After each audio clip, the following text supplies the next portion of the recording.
দেশজুড়ে লোডশেডিংয়ে বিপন্ন জনজীবন, প্রতিবাদে বিক্ষোভ, মানববন্ধন। পরিস্থিতির উন্নতিতে 2 দিন সময় চেয়েছেন মন্ত্রী।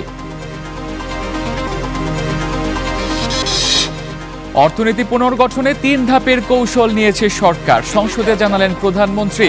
অর্থ বিলে আসছে নানা পরিবর্তন।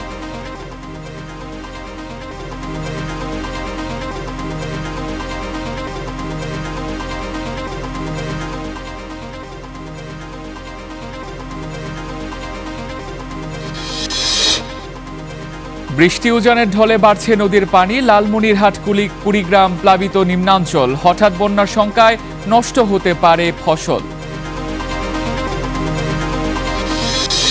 ভরা মৌসুমেও চট্টগ্রামে চালের দাম চড়া, কেজিতে বেড়েছে 4 থেকে 24 টাকা পর্যন্ত। মিলারদের সিন্ডিকেটকে দুষছেন আড়তদাররা।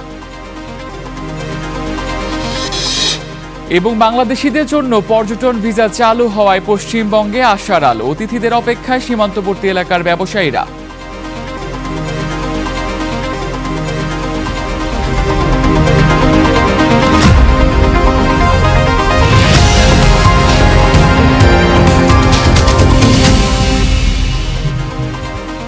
স্বাগত, শুরু করছি স্টার বিস্টোরে। সঙ্গে আছি তামসিদ আহমেদ। শিরোনাম দেখছিলেন, এবারে জানাবো বিস্তারিত খবর। গরমের মাঝে লোডশেডিংয়ে বিপর্যস্ত সারা দেশে জনজীবন। ব্যবসা বাণিজ্যে দেখা দিয়েছে স্থবিরতা। বিভিন্ন জায়গায় বিদ্যুৎ অফিসে ঘটছে হামলা ভাঙচুরের ঘটনা। মানববন্ধনও করছেন ক্ষুব্ধ গ্রাহকরা। সংশ্লিষ্টরা বলছেন, চাহিদার তুলনায় বিদ্যুৎ না মেলায় সংকট বেড়েছে। এই চিত্র টাঙ্গাইলের। লোডশেডিংয়ের প্রতিবাদে ঢাকা টাঙ্গাইল মহাসড়ক অবরোধ করে ক্ষুব্ধ জনতার বিক্ষোভ। একদিকে তীব্র গরম, তার উপর চলছে বিশ্বকাপ ফুটবল। প্রিয় দলের ম্যাচ চলাকালে লোডশেডিংয়ের কারণে বিভিন্ন জায়গায় বিদ্যুৎ কেন্দ্রে ঘটছে হামলা ভাঙচুরের ঘটনাও। আমাদের বাচ্চা এবং ডেলিভারি মায়েরা, বোনেরা, তারপর আমাদের অসুস্থ যে মুরব্বী আছে, মা, বোন, বাবা যারা আছে, এবং কোরবানির যে মাংস ফ্রিজে আছে, ফ্রিজ নষ্ট হয়ে যাচ্ছে। বিদ্যুৎ না থাকার কারণে আমরা ঠিকভাবে অনলাইনে কাজ করতে পারতেছি না। পাশাপাশি মানববন্ধন বিক্ষোভও চলছে বিভিন্ন জায়গায়। ভুক্তভোগী গ্রাহকরা বলছেন, গরমের মাঝে টানা লোডশেডিংয়ে বিপর্যস্ত জনজীবন। স্থবিরতা নেমে এসেছে ব্যবসা বাণিজ্যেও। কারেন্ট প্রতি ঘন্টায় ঘন্টায় চলে যাচ্ছে। 1 ঘন্টা যাচ্ছে, 1 ঘন্টা থাকতেছে। ছোটখাটো যারা উদ্যোক্তা আছে তারা মাল উৎপাদন করতে পারতেছে না। মানে নানাবিধ সমস্যা আছে এই লোডশেডিং এর কারণে। মাল্টিমিডিয়া ক্লাস হয়, সেই ক্লাসগুলো নিতে পারছে না। সার্বিকভাবে আমাদের পড়ালেখার বিঘ্ন ঘটছে। অনেক সময় হেরিকেন লাইট এরকম জ্বালিয়ে আমাদের পড়ালেখা করতে হচ্ছে, আর গরমে খুব কষ্ট করতে হচ্ছে। সংশ্লিষ্টরা বলছেন, চাহিদার তুলনায় মিলছে না বিদ্যুৎ, তাই বেড়েছে সমস্যা। পাওয়ার বিপরীতে আমরা বাই রোটেশন লোডশেড করে থাকি, আমাদের নিজস্ব শিডিউল আছে। কিন্তু সমস্যা হয় হচ্ছে যখন ঢাকার থেকে অপারেশন করা হয়, তখন এই শিডিউলটা আমরা ঠিক রাখতে পারি না। সাপ্লাই কম পাচ্ছি বলেই লোডশেডিং আমাদের করতে হচ্ছে। আমাদের নিজস্ব কোনো এখানে নাই। তবে রোববার সংসদকে বিদ্যুৎ মন্ত্রী জানিয়েছেন, 2টি বিদ্যুৎ কেন্দ্র বন্ধ হয়ে গেছে। সেই কারণে রাজধানী সহ সারা দেশে লোডশেডিং বেড়েছে। পরিস্থিতির উন্নয়নে 2 দিন সময় চেয়েছেন তিনি। এটা একটা জাতীয় সংকট। আসুন আমরা সবাই মিলে এই সংকটটা উত্তরণ করার জন্য ঐক্যবদ্ধভাবে চেষ্টা করি। Mithila Anju, star news. এবার প্রস্তাবিত বাজেটের খবর।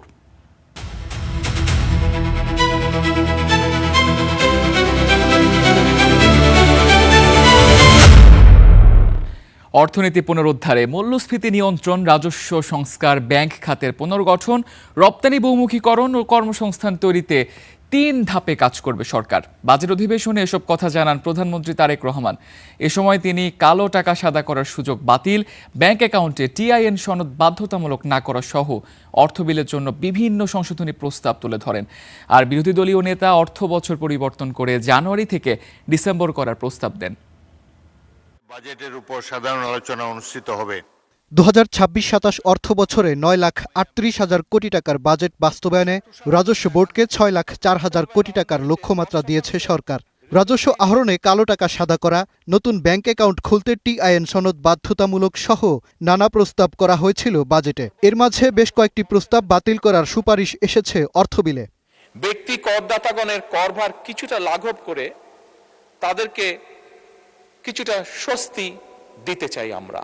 সোমবার বাজেট অধিবেশনে প্রধানমন্ত্রী বলেন, কালো টাকা সাদা করার ইস্যু নিয়ে বেশ সমালোচনা হয়েছে, সে সুযোগ রাখতে চাচ্ছে না সরকার। কেউ কেউ এটিকে কালো টাকা সাদা করার সুযোগ এইভাবে মনে করছেন, অনেকের এক্সপ্লেনেশন হচ্ছে এটা বোধহয় এরকম।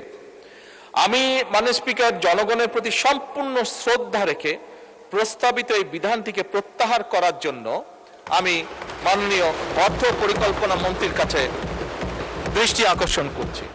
অর্থবিলে বেসরকারি বিশ্ববিদ্যালয়ের আয়ের ওপর কর হার কমানোর প্রস্তাবও দেন প্রধানমন্ত্রী।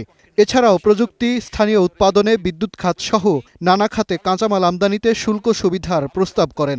স্বর্ণালংকারে ভ্যাট কমানো ছাড়াও ওষুধ শিল্প ও গৃহস্থালী কাজেও আমদানি করা কাঁচামাল আমদানিতে শুল্ক সুবিধা দেওয়ার প্রস্তাব দেন প্রধানমন্ত্রী। ফায়ার ব্রিক্স আমদানিতে প্রস্তাবিত 15% ভ্যাট এবং 7.5% আগাম কর, এটিও আমি মাননীয় অর্থমন্ত্রীকে সম্পূর্ণ প্রত্যাহারের জন্য অনুরোধ জানাচ্ছি। বিশ্ববিদ্যালয়ের সময়ে করের হার আরো কমিয়ে 5% করার প্রস্তাব করছি।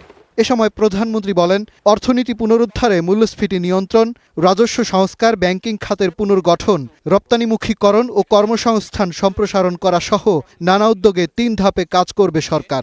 ফ্যাসিবাদের আমলে দেশ থেকে যে দেশের মানুষের লক্ষ কোটি টাকা পাচার হয়ে গিয়েছিল, সেই পাচারকৃত টাকাও ফিরিয়ে আনার জন্য 2টি দেশ সফর করে এসেছে, একটি মালয়েশিয়া এবং একটি চীন।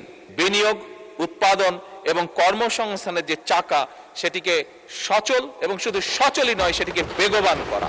এ সময় বাজেট আলোচনায় অর্থ বছর পরিবর্তন করে জানুয়ারি থেকে ডিসেম্বরকে সময় নির্ধারণ সহ রাজস্ব খাতে আরও গতিশীল পদক্ষেপের দাবি জানান বিরোধী দলীয় নেতা।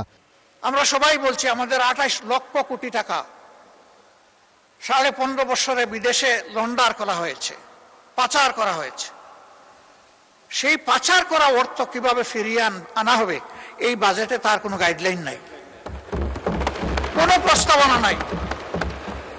ওই পাচারকৃত অর্থের 9 ভাগের 1 ভাগ 26-27 অর্থ বছরে যদি আমরা ফিরিয়ে আনতে পারি, যদি সেই উদ্যোগ নেওয়া হয়, তাহলে আমাদের কোনো বাজেট ঘাটতি থাকবে না। বাজেট আলোচনায় সরকারি প্রকল্পে ব্যয়ের ক্ষেত্রে কত টাকা ব্যয় হচ্ছে তা নিয়ে না ভেবে বরং প্রকল্পগুলো রাষ্ট্র ও জনগণের কতটা কাজে আসবে সরকার সেদিক বিবেচনায় আনবে বলে জানান প্রধানমন্ত্রী। ফিরিয়ে দিতে হবে। মাজহার মাহবুব, স্টার নিউজ, ঢাকা। সংসদে প্রধানমন্ত্রীর প্রস্তাবের পর খুচরা ব্যবসায়ীদের উপর 1000 টাকায় 2 টাকা আগাম কর বাতিল, কালো টাকা সাদা করার সুযোগ না রাখা, ব্যাংক অ্যাকাউন্ট খুলতে টিআইএন সনদ বাধ্যতামূলক না করার মতো বিভিন্ন সংশোধনী এনে আজ সংসদে পাশ হতে যাচ্ছে অর্থবিল 2026। বিস্তারিত দেখুন মাজহার মাহবুবের আরও একটি রিপোর্টে। কর বাড়াতে বাজেট প্রস্তাবে খুচরা বিক্রেতাদের পণ্য বিক্রির ওপর 0.20% বা 1000 টাকায় 2 টাকা অগ্রিম কর সংগ্রহের প্রস্তাব করেছিলেন অর্থমন্ত্রী। তবে এ সিদ্ধান্ত থেকে সরে আসছে এনবিআর।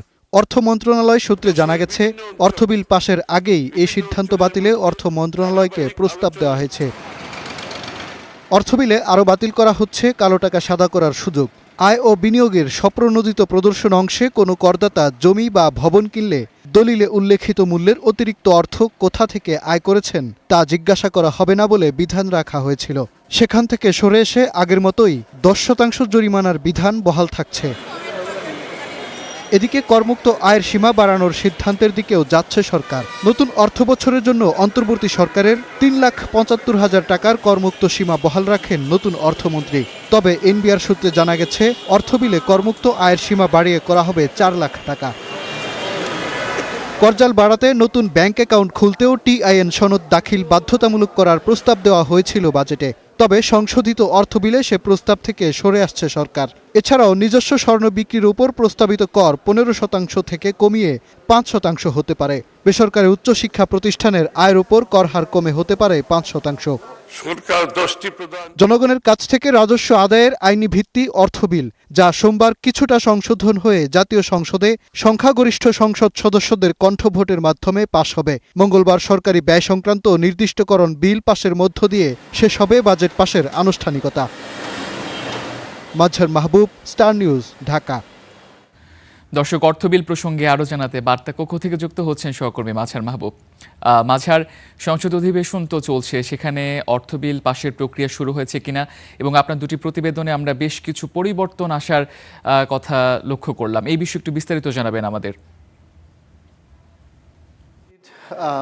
অর্থ অর্থ বিল আজকে পাশ হবে, তবে এর মধ্যে বাজেট প্রস্তাবে পরবর্তীতে যে অর্থ বিল যেটি আসলে সামনে এসেছিল সেখানে যা যা সংযোজন ছিল সেখান থেকে আবার কিছু বিয়োজনও করা হবে এবং কিছু পরিবর্তনও করা হবে। আজকে কিন্তু প্রধানমন্ত্রী বাজেট আলোচনায় বেশ কিছু জায়গাতে প্রস্তাব দিয়েছেন।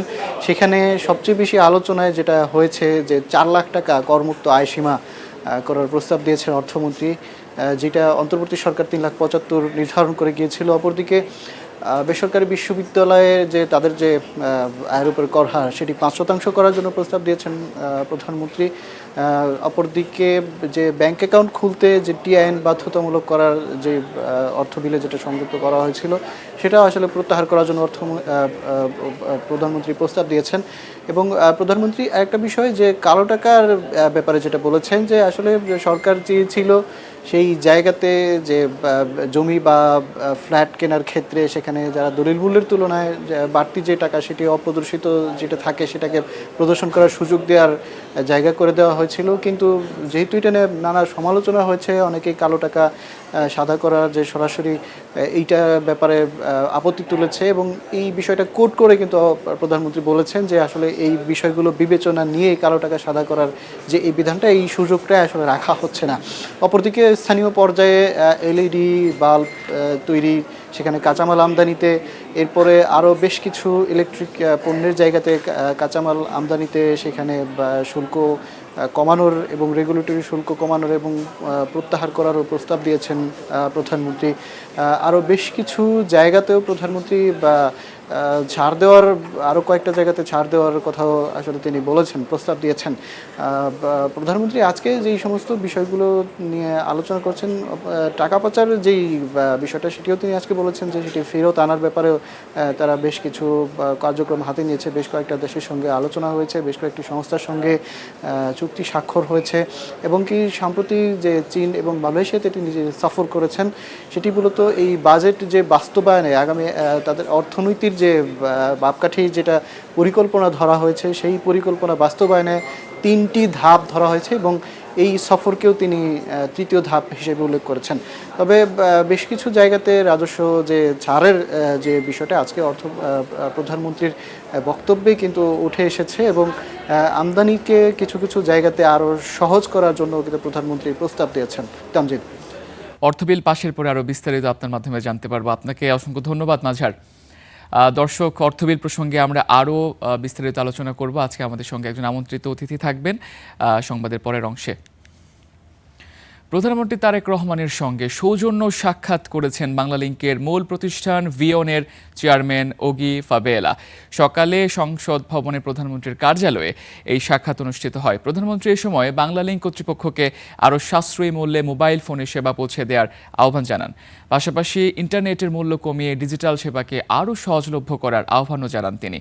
এ সময় উপস্থিত ছিলেন ডাক টেলিযোগাযোগ মন্ত্রী ফকির মাহবুব আনাম, প্রধানমন্ত্রীর তথ্য প্রযুক্তি বিষয়ক উপদেষ্টা রেহান আসিফ আসাদ সহ বাংলালিংক এবং ভিওনের জ্যেষ্ঠ কর্মকর্তারা।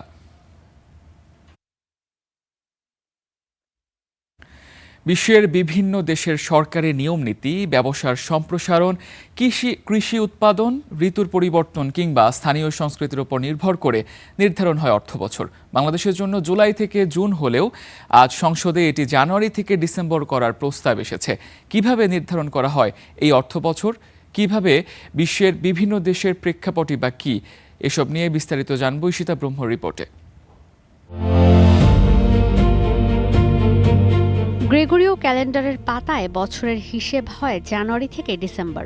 তবে অধিকাংশ দেশেই অর্থবছর ঘোরে ভিন্ন হিসেবে। বিশ্বের সুপার পাওয়ার খ্যাত যুক্তরাষ্ট্রে অর্থবছর ধরা হয় অক্টোবর থেকে সেপ্টেম্বর পর্যন্ত। দেশটিতে অর্থবছর হিসেব হয় যুক্তরাষ্ট্রের ফেডারেল সরকারের বাজেট প্রণয়ন আর অর্থ বরাদ্দের হিসেবে। আটলান্টিকের অন্য পারে থাকা যুক্তরাজ্যে অবশ্য অর্থবছর হিসেব হয় এপ্রিল থেকে মার্চ পর্যন্ত। সরকার আর কর্পোরেট প্রতিষ্ঠানকে আর্থিক পরিকল্পনার জন্য এপ্রিলকেই করবর্ষ ধরে ব্রিটেন। একই ধরনের অর্থবছর অনুসরণ করে ব্রিটেনের সাবেক কলোনি ভারতও। এই সময়টায় সরকারের বাজেট উপস্থাপনার পাশাপাশি আসন্ন ফসল উৎপাদনের মৌসুমকেও বিবেচনায় নেয় নয়াদিল্লি, যা স্থানীয় অর্থনীতির জন্য অনেক বেশি গুরুত্বপূর্ণ। জাপানেও এপ্রিল থেকে মার্চ পর্যন্ত সময়ে অর্থবছর গণনা করা হয়। শিক্ষাবর্ষ একই সময় হিসেব করে থাকে সূর্যোদয়ের দেশটি। এতে করে ব্যবসা আর শিক্ষার কর্মপরিকল্পনা নেওয়া সহজ হয় দেশটিতে। সিঙ্গাপুরেও এপ্রিল থেকে মার্চ সময়ে অর্থবছর ধরা হয়। একসময় জাপানের দখলে থাকা চীনে অর্থবছর ধরা হয় জানুয়ারি থেকে ডিসেম্বর পর্যন্ত। বেইজিং এই সময়কে বেছে নিয়েছে মূলত আন্তর্জাতিক ব্যবসার সঙ্গে সংশ্লিষ্টতা বাড়াতে। বিশ্বের গ্রোথ ইঞ্জিন হিসেবে পরিচিত নতুন সুপার পাওয়ার চীনের আদলে এবার বাংলাদেশেও জানুয়ারি থেকে ডিসেম্বর অর্থবছরের প্রস্তাব আসলো জাতীয় সংসদে। বর্তমানে জুলাই থেকে জুন যে অর্থবছর গণনা করে বাংলাদেশ, তার সঙ্গে দক্ষিণ এশিয়ার পাকিস্তানের মিল রয়েছে। অস্ট্রেলিয়াতেও একই সময়ে অর্থবছর হিসেব করা হয়ে থাকে। সাধারণত একটি দেশের ইতিহাস, কৃষিখাত, আন্তর্জাতিক বিভিন্ন সংস্থার সঙ্গে যোগাযোগ, ঋতুর পরিবর্তন সহ বিভিন্ন বিষয়কে সামনে রেখে নির্ধারণ করা হয় অর্থবছর। বাংলাদেশ কৃষি নির্ভর হওয়ায় সাধারণত জুলাই থেকে এই কর্মকাণ্ড বাড়তে থাকে। আরেকটি কারণ আন্তর্জাতিক আর্থিক সহায়তা, ঋণ আর উন্নয়ন সহযোগিতা আরও সুন্দরভাবে ব্যবস্থাপনা করা। তবে জুন জুলাইয়ে বর্ষাকাল হওয়ায় বিভিন্ন প্রকল্প বাস্তবায়নে তৈরি হয় প্রতিবন্ধকতা। এতে বাজেটে খরচ বাড়ে। এই দিকটি বিবেচনায় নিয়ে অনেক অর্থনীতিবিদ ভারতের আদলে এপ্রিল থেকে মার্চ অর্থবছর নির্ধারণের সুপারিশ করেছেন। যদিও বিশ্লেষকরা বলছেন বাজেটের বাস্তবায়ন অর্থবছরের ওপর নির্ভর করে না, নির্ভর করে তহবিল ছাড়ে ধীর গতি, প্রাতিষ্ঠানিক অদক্ষতা আর প্রকল্প বাস্তবায়নে দুর্বলতা। বাজেট বাস্তবায়নে প্রাতিষ্ঠানিক দক্ষতা, সুনির্দিষ্ট পরিকল্পনা আর কার্যকারী বাস্তবায়ন ব্যবস্থার বিকল্প নেই। ঈশিতা ব্রহ্ম, স্টার নিউজ। বাজেট বিষয়ক খবর দেখছিলেন। এবারে অন্যান্য প্রসঙ্গ। বৃষ্টি উজানের ঢলে আবারও পানি বাড়ছে নদ নদীতে। খুলে রাখা হয়েছে তিস্তা ব্যারেজের সবগুলো জলকপাট। এরই মধ্যে লালমনিরহাট কুড়িগ্রামে ডুবেছে নিম্নাঞ্চল। পানিবন্দী অনেকে। আগামী 48 ঘন্টায় বৃষ্টি অব্যাহত থাকায় বন্যার পূর্বাভাস দিয়েছে পানি উন্নয়ন বোর্ড। বৃষ্টির পর উজানের ঢল। খুলে রাখা হয়েছে তিস্তা ব্যারাজের 44টি জলকপাট। হু হু করে পানি নামছে ভাটিতে, ডুবছে নিম্নাঞ্চল। এরই মধ্যে লালমনিরহাটের হাতীবান্ধা, কালীগঞ্জ, আদিতমারি ও সদর উপজেলার বেশ কিছু চরাঞ্চল প্লাবিত হয়েছে। ডুবেছে রাস্তাঘাট, ফসলের ক্ষেত। এতে বিপাকে পানিবন্দী মানুষ। বাড়ির থেকে বাইরে হবার পাচ্ছি না, মানে আমার ছাওয়া পোয়া বা গরু বাছুর নিয়ে বিভিন্ন জ্বালা, খুব কষ্টে আছি আমরা। মানে বাদ তো সম্ভাবনা বাদ ঠিকই না থাকে, আর গরুর পরিস্থিতি তো খুব খারাপ। আসলে শরৎ নামার কোনো বুদ্ধি নেই। কালকে থেকে আমার খাওয়া দাওয়া বন্ধ, আকাশকে সব চলে গেছে, খাবার পাইছিল। স্থানীয়দের দাবি, এ নিয়ে 2 সপ্তাহে 4 দফা পানিবন্দী হলেন তারা। বারবার ফসলের ক্ষেত ডুবে যাওয়ায় ক্ষতির মুখে চাষিরা। ধানের গাজা টাজা সব চলে গেছে, ডুবে গেছে। ভাত টাত, গরু ছাগলটা ধরে খুব মুসিবত পড়ছি। 2 সপ্তাহ ধরিয়ে বারবার বন্যা হইতেছে। খেতপালা নষ্ট হয়েছে, বাদাম খেত নষ্ট হয়েছে, আমন ধানের বেচন ফেলা আছে, এগুলো নষ্ট হয়েছে। পানি বাড়ছে দুধকুমার সহ আরও কয়েকটি নদীতে। সেখানকারও কিছু চরাঞ্চল প্লাবিত হয়েছে। ভোগান্তিতে মানুষ। আগামী 48 ঘন্টায় বৃষ্টি অব্যাহত থাকার পূর্বাভাস দিয়েছে পানি উন্নয়ন বোর্ড। শঙ্কা আছে বন্যার। নদী তীরবর্তী বাসিন্দাদের সতর্ক থাকার পরামর্শ কর্মকর্তাদের। আগামী 48 ঘন্টায় দেশে এবং উজানে ভারী বৃষ্টিপাতের কারণে তিস্তা নদীর পানি বিপদসীমার কাছাকাছি বা উপর দিয়ে প্রবাহিত হতে পারে। পানির উঠা নামার কারণে বেশ কিছু ঝুঁকিপূর্ণ পয়েন্ট রয়েছে। আমরা পানি উন্নয়ন বোর্ড সার্বক্ষণিক নজরদারি রেখেছি। বন্যা মোকাবিলায় প্রস্তুতি আছে বলেও জানিয়েছে প্রশাসন। Rizvi Habib, star news. ঊর্ধ্বমুখী নিত্যপণ্যের বাজারে এবার নতুন অস্বস্তির নাম চাল। ভরা মৌসুমেও চট্টগ্রামের পাইকারি ও খুচরা বাজারে 1 মাসের ব্যবধানে 4 টাকা থেকে সর্বোচ্চ 24 টাকা পর্যন্ত বেড়ে গেছে বিভিন্ন ধরনের চালের দাম। এর জন্য মিলারদের সিন্ডিকেটকে দুষছেন আড়তদার ব্যবসায়ীরা। মোহাম্মদ জালালের তোলা ছবিতে রিপোর্ট করেছেন রুকন উদ্দিন। নিত্যপণ্যে এবার দামের উত্তাপ লেগেছে চালের বাজারে। চট্টগ্রামে 1 মাসের ব্যবধানে বেড়ে গেছে প্রায় সব ধরনের চালের দাম। বিত্তবানদের চিনিগুড়া, মিনিকেট, নাজিরশাইল থেকে শুরু করে গরিবের মোটা চাল স্বর্ণা, বাদ যায়নি কিছুই।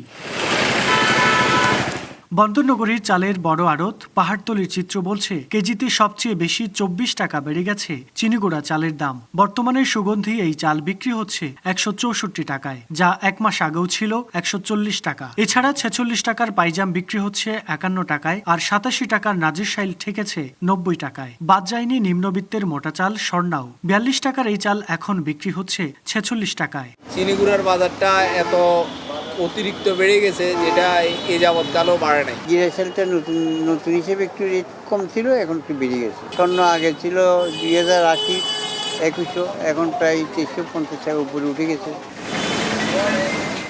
ভরা মৌসুমেও চালের বাজারের এমন অস্বাভাবিক ঊর্ধ্বগতিতে মিলারদের সিন্ডিকেট ও কারসাজিকেই দায়ী করছেন স্থানীয় আড়তদাররা। তাদের দাবি, মিল পর্যায় থেকে দাম বাড়িয়ে দেওয়ায় এর সরাসরি প্রভাব পড়েছে পাইকারি বাজারে। মিল মালিক ছাড়াও কিছু এরকম সুযোগ সন্ধানী কিছু ব্যবসায়ী আছে যারা স্টক করে, যারা মানে বিশাল অঙ্কের টাকা খাটাই আপনার গুদামজাত করতেছে।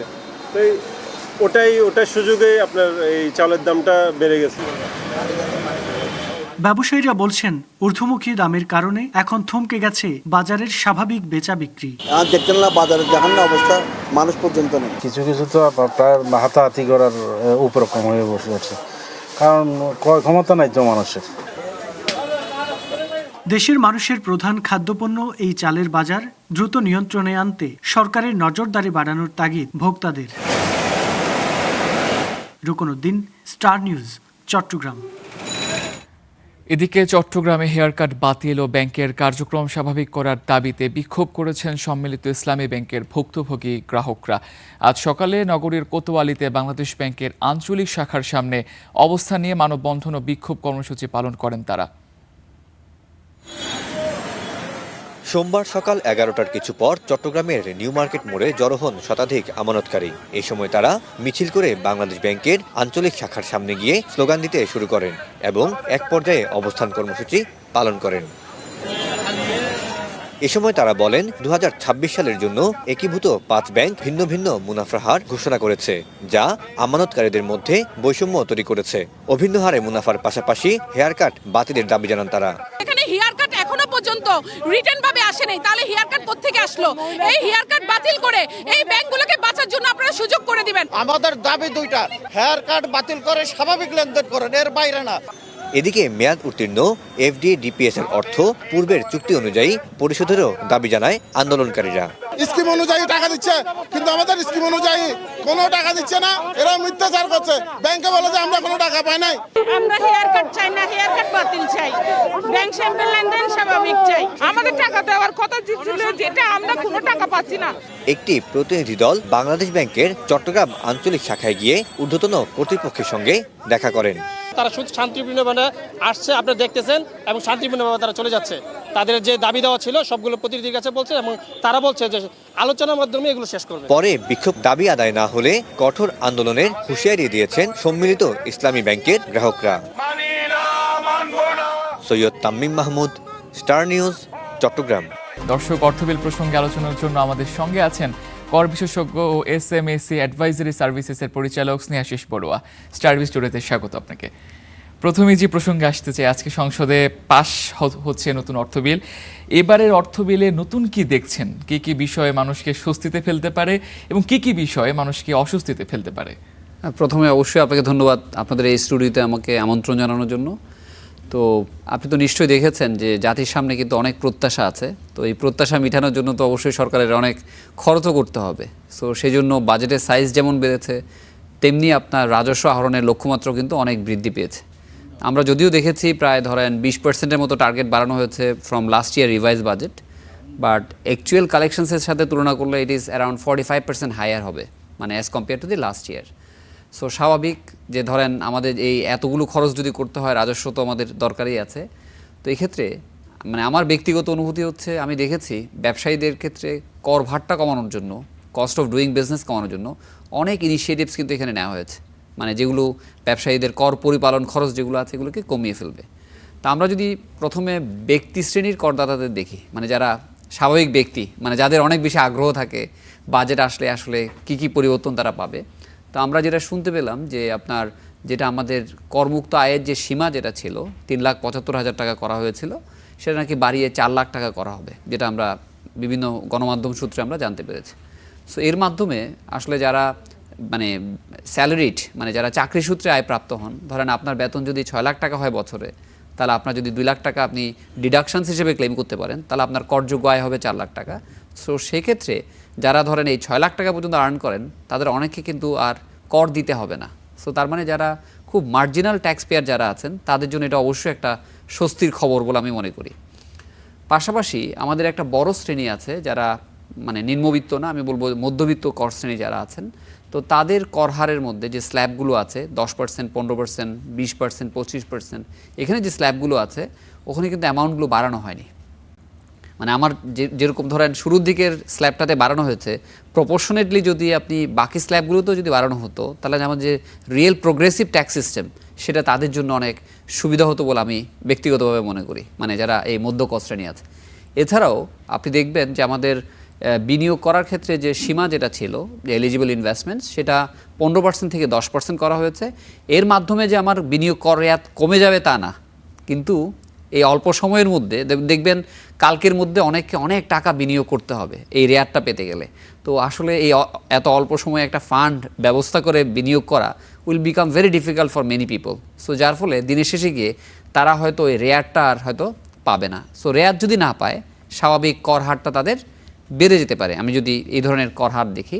তো এছাড়াও আপনি যদি ব্যক্তি করদাতা যারা আছেন, যারা একদম ধনী শ্রেণী যারা আছেন, তাদের জন্য অবশ্যই দুঃসংবাদ, কারণ সামনের বছরগুলোতে 2028-এর পর থেকে তাদের জন্য একটা 35% কর হার প্রবর্তন করা হয়েছে। সো তার মানে প্রতি 100 টাকা আর্নিংয়ে তাদের অ্যাভারেজ ট্যাক্স রেট হবে 33-34-এর মতো, সারচার্জ ছাড়া। সো তাদের জন্য অবশ্যই আমি মনে করি যে এখানে দুঃসংবাদ আছে বলে আমি এই বাজেটে দেখেছি আর কি, কারণ 30 থেকে 35 হয়ে গেছে। আপনি ব্যক্তি কর আয়সীমার কথা বলছিলেন, যেটা 4 লাখ টাকা করা হয়েছে।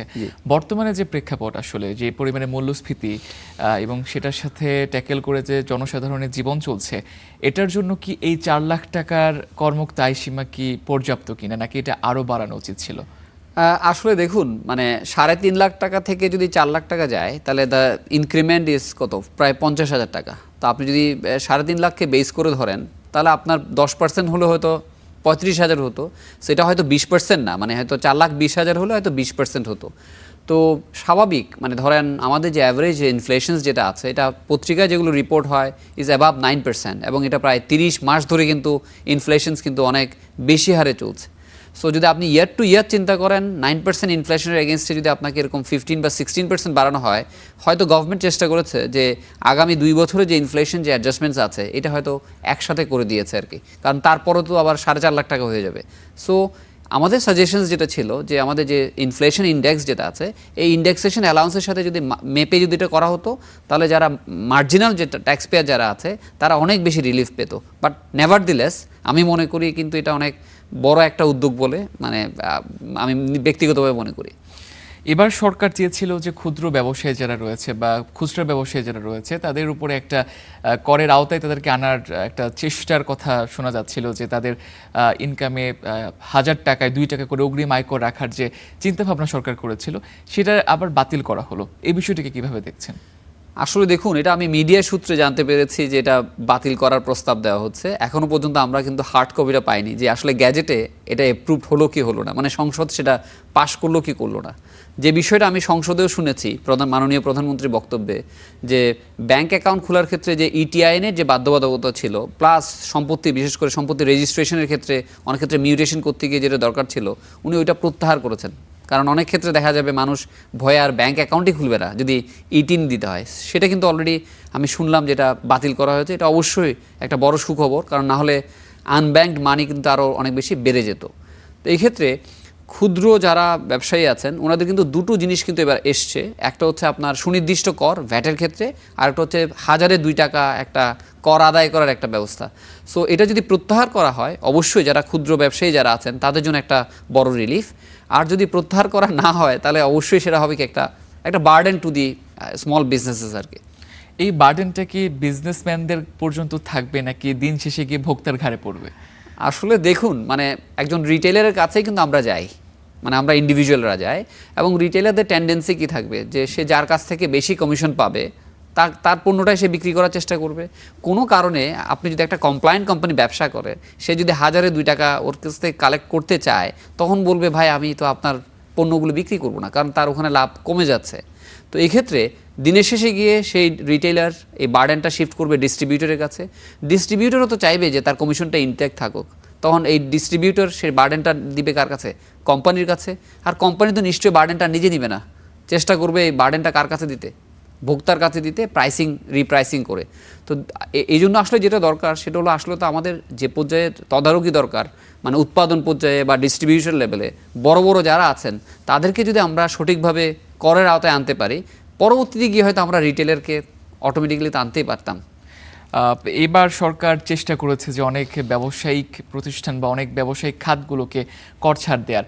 এই যে 2 টাকা, 1000-এ 2 টাকা অগ্রিম করে, এটাকেও যদি সরকার ছাড়ের আওতায় নিয়ে আসে তাহলে সরকার কি পরিমাণ রাজস্ব টার্গেট থেকে বঞ্চিত হতে পারে?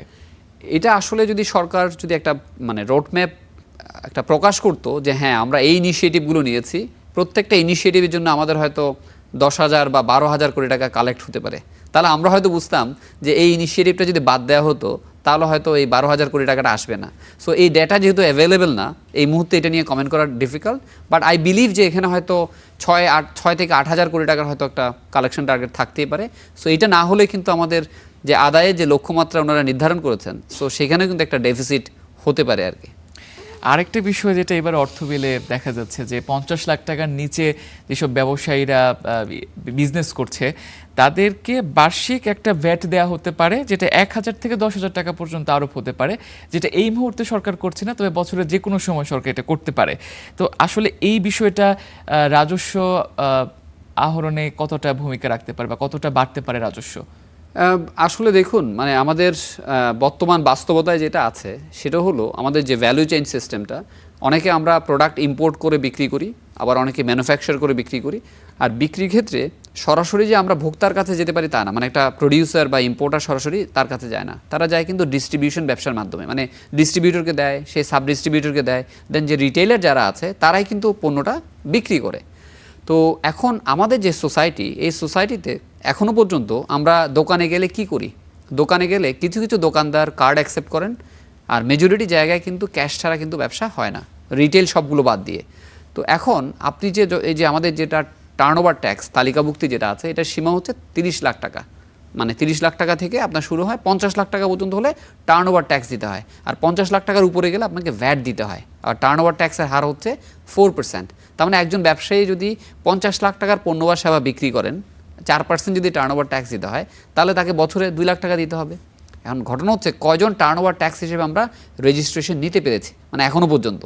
তো এই যে জিনিসটা আছে যে আমরা হয়তো চেষ্টা করছি যে রিটেল পর্যায়ে গিয়ে ভ্যাটটা আহরণ করার জন্য, যাতে তারা পার্সেন্টেজের উপরে না দিয়ে একটা সুনির্দিষ্ট কর, মানে এই যে আপনি যেটা বললেন, যেটা সরকার হয়তো ভবিষ্যতে হয়তো রূপরেখাটা দিবেন যে কারা কতটুকু দিবেন, তো এবং কাউকে হয়তো মাসে দিতে হবে, কেউ হয়তো কোয়ার্টারলি দিবেন, কেউ হয়তো হাফ ইয়ারলি দিবেন, এই কালেকশনটা করার টার্গেট করছে গভর্নমেন্ট।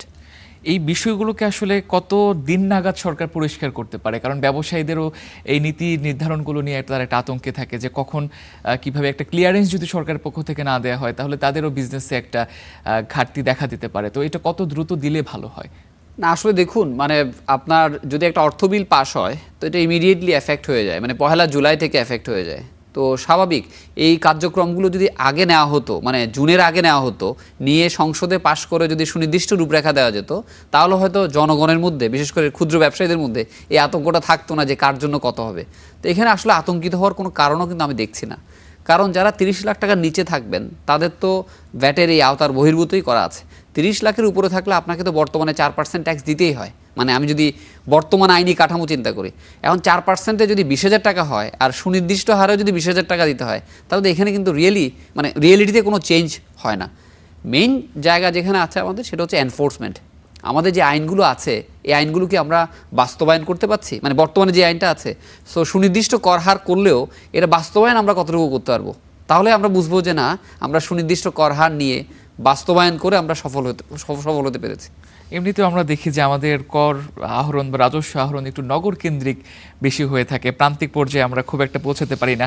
আরেকটা বিষয় এখানে আসতে চাই, প্রশ্নহীনভাবে কালো টাকা সাদা করার যে একটা সুযোগের কথা ছিল প্রথমে, সেটা থেকে সরকার সরে এসছে এবং আগের মতোই 10% জরিমানার বিধান রেখে বিষয়গুলোকে আগের মতোই রাখা হচ্ছে। তো এই বিষয়টিকে কিভাবে দেখছেন?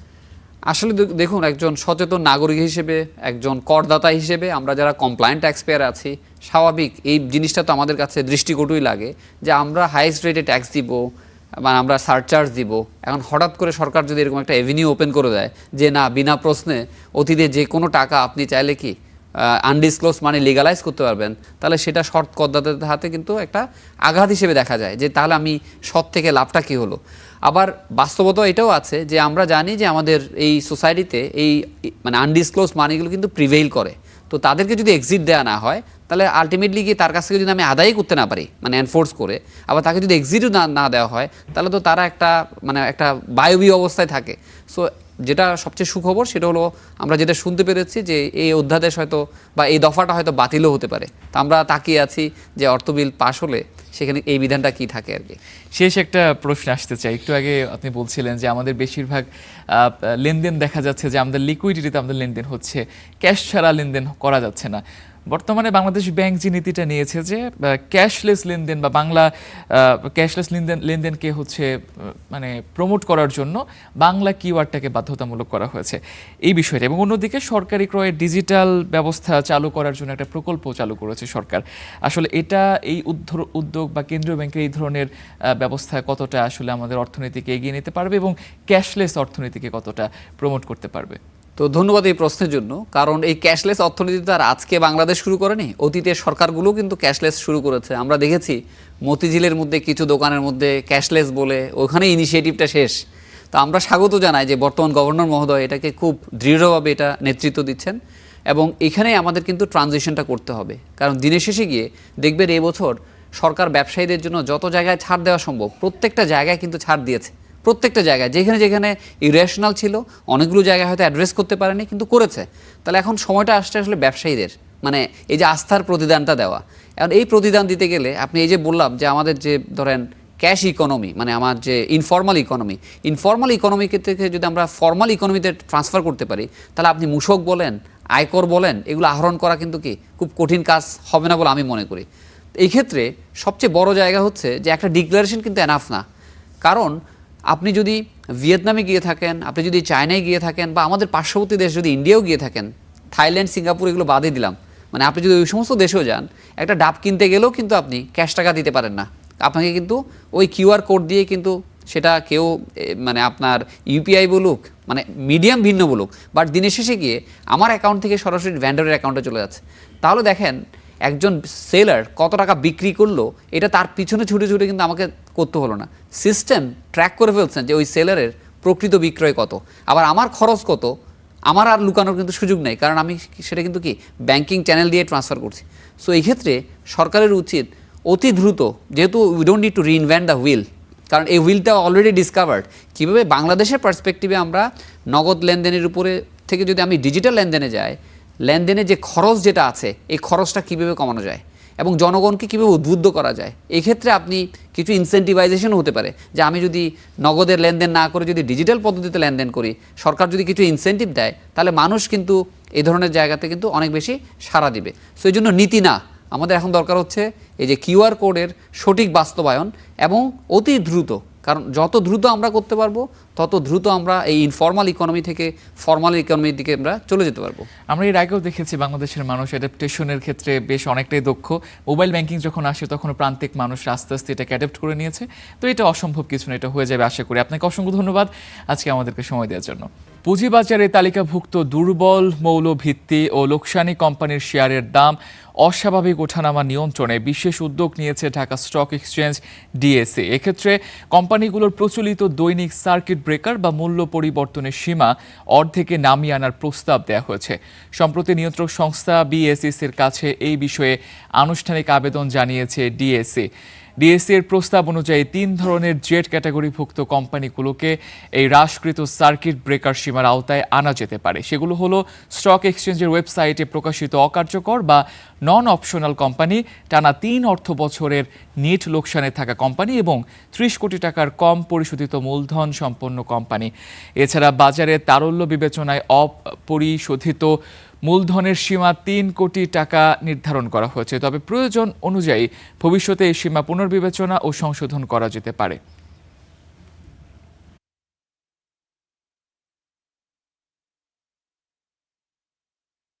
দেশের বাজারে কমেছে স্বর্ণের দাম। নতুন দাম অনুযায়ী 22 ক্যারেটের 1 ভরি স্বর্ণ বিক্রি হচ্ছে 2,25,290 টাকায়, আর 21 ক্যারেটের 1 ভরি স্বর্ণের দাম 2,15,142 টাকা।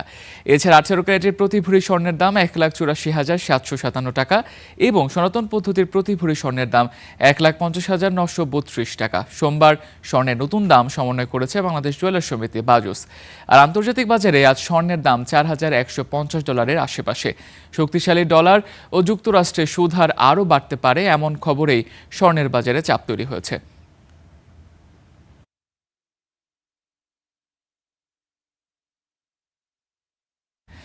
দীর্ঘ 22 মাস পর বাংলাদেশিদের জন্য আবারও ট্যুরিস্ট ভিসা চালু করেছে ভারত। কলকাতা নিউ মার্কেট থেকে শুরু করে পেট্রোপোল, গেদে ও ফুলবাড়িয়ার মতো সীমান্তে ফিরেছে আশার আলো।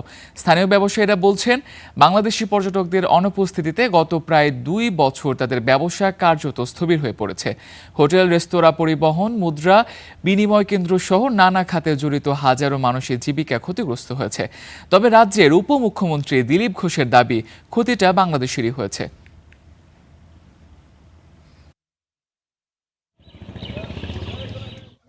হলে আমাদের খুবই ভালো হবে এবং আমরা এটা খুব আনন্দিত। প্রত্যক্ষভাবে পরোক্ষভাবে ধরি লক্ষাধিক লোক উপকৃত হবে, বিশেষ করে পেট্রাপোল, বেনাপোল, আমরা এর সঙ্গে যারা যাতায়াত করি। এখন প্যাসেঞ্জার 400, 450, 500, যাই হোক এরকম কাছাকাছি, ম্যাক্সিমাম 500-600, কিন্তু হেটা পার ডে 6-7 হাজার হয়ে যাবে। এই রুট ছেড়ে অনেক ড্রাইভার অনেকেই চলে গেছে অন্য কাজের সন্ধানে। এখন ভিসা চালু হলে আশা রাখছি তারা ফিরে আসবে, আমাদেরও হয়তো একটু ভালো হবে পরিস্থিতি। আমরা ব্যবসাপাতি, সামাজিকতা, সংস্কৃতি সব একই। আমাদের ট্যুরিস্ট ভিসা হবে, মেডিকেল ভিসা হবে। আমাদের সবসময় আমাদের যাওয়া আসার জন্য এক সুব্যবস্থা হলে দুই দেশের গভর্নমেন্টকে আমরা ধন্যবাদ জানাবো এবং দারুণ খুশি আমরা। প্রথমবারের মতো বাংলাদেশ থেকে হ্যাচিং ডিম রপ্তানি শুরু করল কাজী ফার্মস গ্রুপ। দেশের পোল্ট্রি শিল্প রপ্তানি খাতে নতুন এক মাইল ফলক স্থাপন করেছে প্রতিষ্ঠানটি। প্রথমবারের মতো বাংলাদেশ থেকে বাণিজ্যিকভাবে হ্যাচিং বা বাচ্চা উৎপাদনে সক্ষম ডিম রপ্তানি শুরু করেছে কাজী ফার্মস গ্রুপ। প্রথম পরীক্ষামূলক চালানে 10,000 হ্যাচিং ডিম পশ্চিম আফ্রিকার দেশ নাইজেরিয়ায় পাঠানো হয়েছে। রোববার হযরত শাহজালাল আন্তর্জাতিক বিমানবন্দর থেকে এমিরেটস এয়ারলাইন্সের একটি ফ্লাইটে চালানটি পাঠানো হয়। এই উদ্যোগকে দেশের কৃষি ভিত্তিক রপ্তানি বহুমুখীকরণের ক্ষেত্রে একটি গুরুত্বপূর্ণ অগ্রগতি হিসেবে দেখা হচ্ছে। ডিম রপ্তানি উপলক্ষে বিমানবন্দরে কার্গো ভিলেজে আয়োজিত অনুষ্ঠানে উপস্থিত ছিলেন মৎস্য ও প্রাণী সম্পদ মন্ত্রণালয়ের প্রতিমন্ত্রী সুলতান সালাউদ্দিন টুকু, প্রাণী সম্পদ অধিদপ্তরের মহাপরিচালক মোহাম্মদ শাহজাহান খান, কাজী ফার্মস গ্রুপের ব্যবস্থাপনা পরিচালক কাজী জাহিদুল হাসান সহ মন্ত্রণালয় ও প্রতিষ্ঠানের ঊর্ধ্বতন কর্মকর্তারা।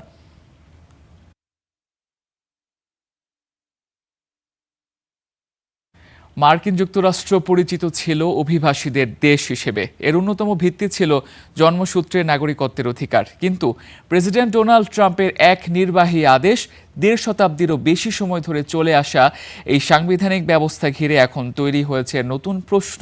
বিভক্ত মার্কিন নাগরিকরাও। 50% মার্কিন নাগরিকই এখন জন্মসূত্রে নাগরিকত্বের বিরুদ্ধে। মার্কিন সংবিধানের 14তম সংশোধনীতে স্পষ্টই বলা আছে, যুক্তরাষ্ট্রে জন্মগ্রহণকারী এবং দেশটির বিচার ব্যবস্থার অধীন প্রত্যেক ব্যক্তি মার্কিন নাগরিক। মা বাবাকে কোথা থেকে এসেছে, তাদের বৈধ কাগজপত্র আছে কিনা, কিছুই কোনো বিষয় নয়। কেবল বিদেশি কূটনীতিকের সন্তান ও দেশ আক্রমণকারী শত্রুর সন্তান ছাড়া যে কেউ কেবল জন্মস্থানের সুবিধা হিসেবে যুক্তরাষ্ট্রের নাগরিকত্ব পেতে পারেন। এবার সেই ঐতিহাসিক নিয়মকেই চ্যালেঞ্জ করেছেন প্রেসিডেন্ট ডোনাল্ড ট্রাম্প। নিষিদ্ধ হলো জন্মসূত্রে নাগরিকত্বের অধিকার। এই আদেশ কার্যকর হলে প্রতি বছর যুক্তরাষ্ট্রে জন্ম নেওয়া প্রায় 2.5 লাখ শিশু নাগরিকত্ব সংকটে পড়তে পারে। যদিও ট্রাম্পের নির্বাহী আদেশে স্থগিতাদেশ দিয়েছে আদালত। বিষয়টি এখন সুপ্রিম কোর্টের চূড়ান্ত নির্দেশের অপেক্ষায়। তবে বিভক্ত মার্কিন সমাজ। সাম্প্রতিক জরিপ বলছে, অবৈধ অভিবাসীদের সন্তানদের জন্মসূত্রে নাগরিকত্ব পাওয়া উচিত বলে মনে করেন না 49% মানুষ, তবে পক্ষে অবস্থান 50%। ট্রাম্পের নির্বাহী আদেশে বলা হয়েছে, যুক্তরাষ্ট্রের মাটিতে জন্ম নিলেই সবাই স্বয়ংক্রিয়ভাবে নাগরিক হবেন। সংবিধানের 14তম সংশোধনী কখনো বিষয়টি এভাবে ব্যাখ্যা করেনি।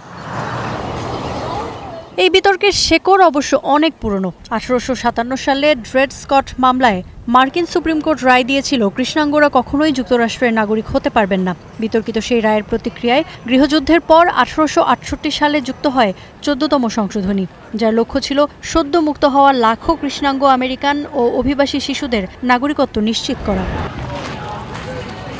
এর 3 দশক পর ওয়ং কিম আর্ক মামলায় জন্মসূত্রে নাগরিকত্বের অধিকার আরও শক্ত ভিত্তি পায়। চীনা বংশোদ্ভূত এই মার্কিন নাগরিককে দেশে ফিরতে বাধা দেওয়া হলে সুপ্রিম কোর্ট তার পক্ষেই রায় দেয়। সেই রায়ই আজও জন্মসূত্রে নাগরিকত্বের সবচেয়ে শক্তিশালী আইনি ভিত্তি।